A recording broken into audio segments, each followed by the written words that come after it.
që brezi i ri nacionalist është serb, po përgatitet për skenar të rinj lufte në Ballkan, veçanërisht në Bosnjë dhe Hercegovinë, ndërsa qendra militant tashmë po udhëtojnë drejt Ukrainës për të luftuar për krah forcave ruse.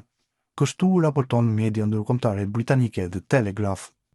Sipas raportimit, këta individ janë të indoktrinuar me ideologji ultranacionaliste dhe shohin luftën në Ukrainë si një mundësi për të fituar përvojë ushtarake, duke besuar se nëna Rusi do t'u kthejë nderin në të ardhmen. Burimet theksojnë se në një pjesë të këtyre militantëve janë të bindur se Moska do të ndihmojë Serbinë në realizimin e synimeve të saj territoriale, përfshirë pretendimin ndaj Kosovës dhe territoret të tjera të humbura në Ballkan. The Telegraph paralajmëron se ky fenomen paraqet rrezik serioz për stabilitetin e rajonit, pasi përfshirja e këtyre grupeve në konflikte aktuale mund të kthehet në kërcënim të drejtë për drejtë për sigurinë e Ballkanit Perëndimor. Serbia mes perëndimit dhe Rusisë. Profesori i marrëdhënieve ndërkombëtare, Dr. Enver Bekyçi, në një prononcim për Bota Sot, ngri alarmin për lidhjet e thella të Beogradit me Moskën, përfshirë përmes strukturave paraushtarake dhe komunitetit të rus të instaluar në Serbi.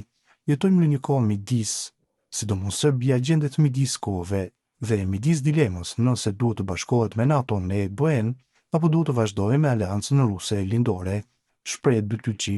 Sipas tij, pas shpërtimit të luftës në Ukrainë, Serbia është ndërruar në një qendër të rëndësishme të pranisë ruse në Ballkan. Kryeministri në detyrë Albin Kurti, gjatë përurimit të ulës së re mbi lumin Ibër, ka deklaruar se takohet me komunitetin serb që jeton në Kosovë, por se nuk bëhet publike, shkak që kontaktohen menjëherë nga bija serbe e Beogradi, duke kërkuar llogari për komunikimin me të, raporton Kosova Press. Sipas tij, problemi nuk është tek ai, por te regjimi autoritar në Beograd, që i kërcënon serbët në Kosovë. Kur tha se nuk ka pasur asnjëherë Republika e Kosovës një kryeministër që është takuar me më shumë serb se sa ai. Unë jam takuar me më shumë serb edhe në pjesën veriore, por edhe në shumë pjesë të tjera. Nuk ka asnjë kryeministër të Republikës së Kosovës që është takuar me më shumë serb se sa unë. Nuk ka asnjë kryeministër që ka folur me më shumë në serbisht. Ka shumë serb që takoj, por nuk duaj që kjo të bëhet publike, sepse i kontakton bija nga Beogradi menjëherë. I thonë, pse po flet me kryeministrin e Kosovës? Problemi nuk është tek unë, por te regjimi autoritar në Beograd, që i kërcënon serbët në Kosovë, që janë bashkëqytetarët e mi.